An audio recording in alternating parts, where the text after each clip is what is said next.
You're about to be up.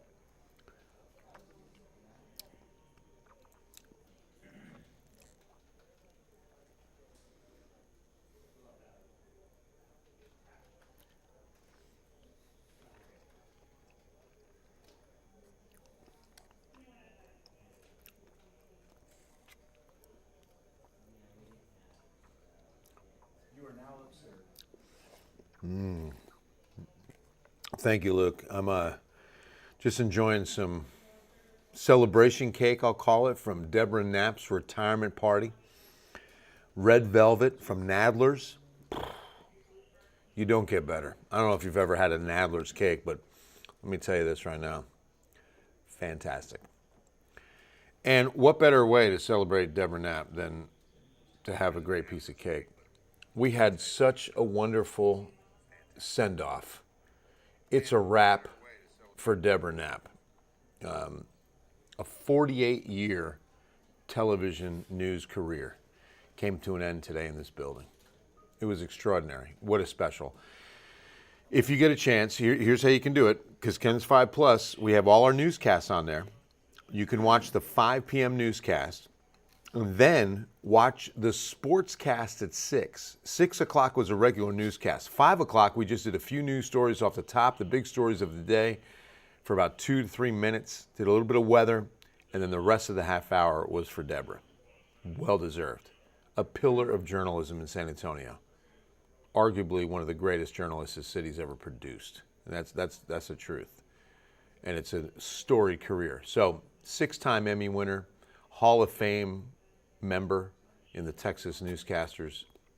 So, if you also go at Ken's 5 Plus, I had the honor of sitting down and doing a one-on-one interview, kind of reliving some of her career and all.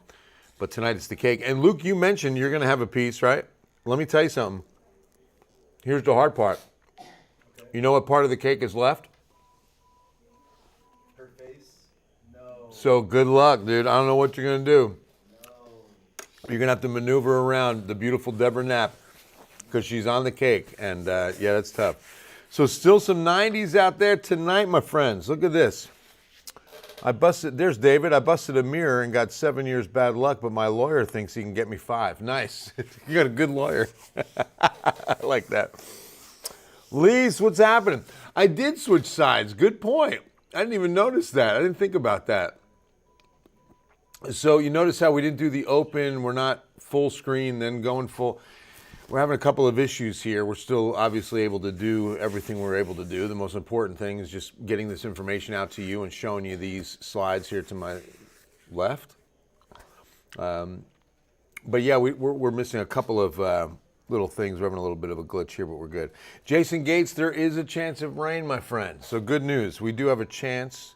So you're saying there's a chance. Lise, I noticed things. I noticed things. Sounds like one of the mob guys. I noticed these things over here. 98 New Braunfels, Seguin, 99 Floresville, Eagle Pass, Del Rio, Carrizo Springs. Only a couple of 100s, and they were Pearsall and Cotulla today. But the humidity's creeping back in. So the dew points, yesterday afternoon they got down into the 30s. Then they climbed up into about 60 to 61 by this afternoon. Look where they're going tomorrow. 70s. Look where they're staying beyond tomorrow. 70s. The air is going to be very tropical, so the heat index is going to be upwards of 104 to 105. Please make sure that you're hydrating. Please make sure you're wearing light-colored, loose-fitting clothing. Pay attention to your body. It's the heat stress of those 104 to 105 heat indices that can cause heat exhaustion and, God forbid, heat stroke. Let me show you the difference. If you're not familiar, but even if you are, it serves as a great reminder that when you stop sweating, that's a huge red flag. That means you're moving into heat stroke. If your pulse rate goes up, if you start getting a blinding headache, these are all the signs of heat stroke. It's time to call 911, and it can be fatal. So please, make sure you're paying close attention to your body because, again, the dew points aren't going anywhere. We do have a chance of rain thanks to those very high dew points, so we're not just going to waste them. Let me show you what the upper levels look like in the coming days. We will have slight chances as we move into probably Sunday night. There won't be much rain between now and then, but there will be some. I mean, look what happens. These models are bringing in some showers in deep South Texas Thursday, down into the valley, really not for San Antonio. Then a bit of a ridge of high pressure bills, but look at Thursday and Friday.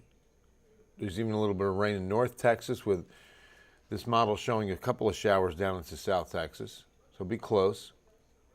And then that ridge of high pressure keeps us quiet Saturday, Sunday, but Sunday night, Monday, a disturbance is expected to come through right there and bring us a decent chance of rain. Yeah, Jared, so as I mentioned, Sunday night, Monday. Hi, Gabriella, love you. Rosa, hello there.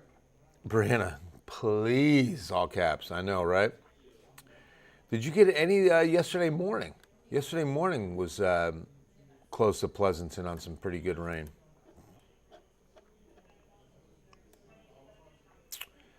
So, in the meantime of getting the rain, look at this. Did I show you this last night? I'm not sure. This month of May is now the 5th driest year-to-date number as of May that we've had. So you're not looking at May numbers. These are not May rain totals. These are year-to-date as of May 21st in history. So the driest 5 months is how to look at it. 1996, the second driest 5 months in city history, 1954.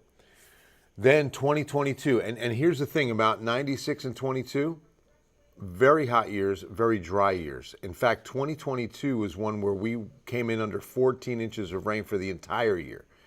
And as of this point that year, we only had 3.98 in the gauge. So right now, 2025 is 5th on that list with 5.8 thus far, and less than a quarter of an inch for this month. So we're going to try to get off this list with these end-of-month rain chances, because once the rain chances get here, they stay here. So that's the good news.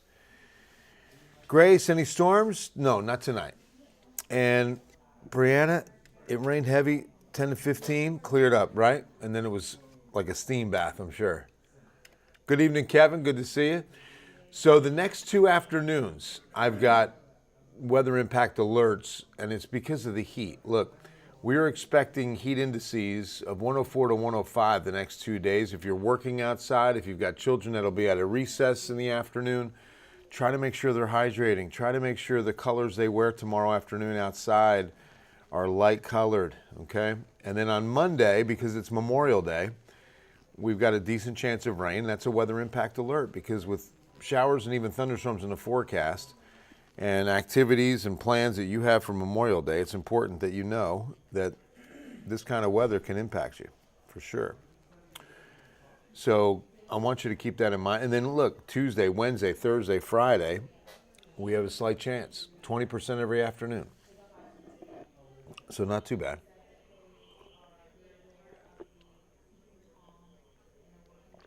Not too bad. Highs are going to stay above average. I mean, there's a couple days, because remember, the Monday rain chance, Sunday night Monday rain chance is coming off of a front. So temperatures drop first on Monday, 92, but then 87, a little more seasonal on Tuesday the 27th. And then those final days of May each have a chance of getting an isolated shower. Yes, June 1 on Sunday. Hurricane season, expecting about an average season. Not anything to get too concerned about. I'll say this. I say this almost out ahead of every hurricane season. I'm not a big fan of the forecast of the amount of hurricanes in a season. You know, we can talk about the likelihood of an active season. That's important. La Nina, El Nino, what those synoptic weather patterns might do to a hurricane season, making it less active, making it more active. Those are conditions we can definitely look at, but anything goes. We've got to play it out. And hurricanes are ones that we know about way ahead of time, weeks out. We know when they form. We know when they're going to impact us. They don't surprise us at all. So to say there's going to be 14 and 7 named and 4 major. And if you've noticed, over the last 20 years of hurricane forecasts, they've all been within a number or two of each other. And so to me, I don't know that it's that important for us to put out actual, well, we don't put it out. It's NOAA and National Oceanic and Atmospheric Administration. It's Colorado State. The great William Gray, who was passed on, has been succeeded by Philip. I've met him. He's a great guy. And he was like the number 2 at Colorado State University. And they put out a pretty good forecast every year. And then they, like I said, they put the numbers out. But they're always within a few numbers of each other. So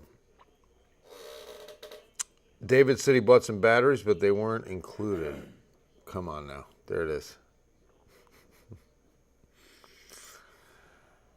So there we have it. Oh, there's a yawn. As I'm still, I don't understand. Every time I get a cup of coffee, if you're with me on these Facebook Lives, you know that I drink a little coffee and then all of a sudden it makes me yawn. I've heard of people, they're not many, but I've definitely heard of people that they say, yeah, I drink coffee and it makes me sleepy.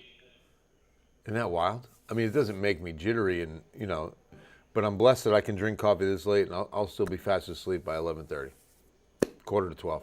I'll be out, gone. I get into bed, I go right home, go right to bed. And I'm grateful that I can still get to sleep.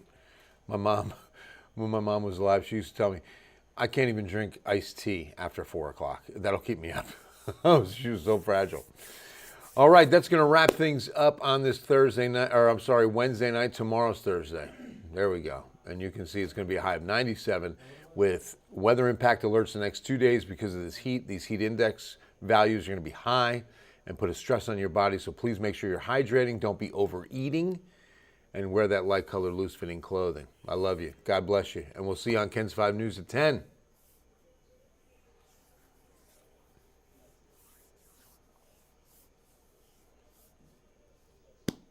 Lise, same. Up all night, right? Luke, you got me down, brother? About to, yes, sir. Thank you, sir.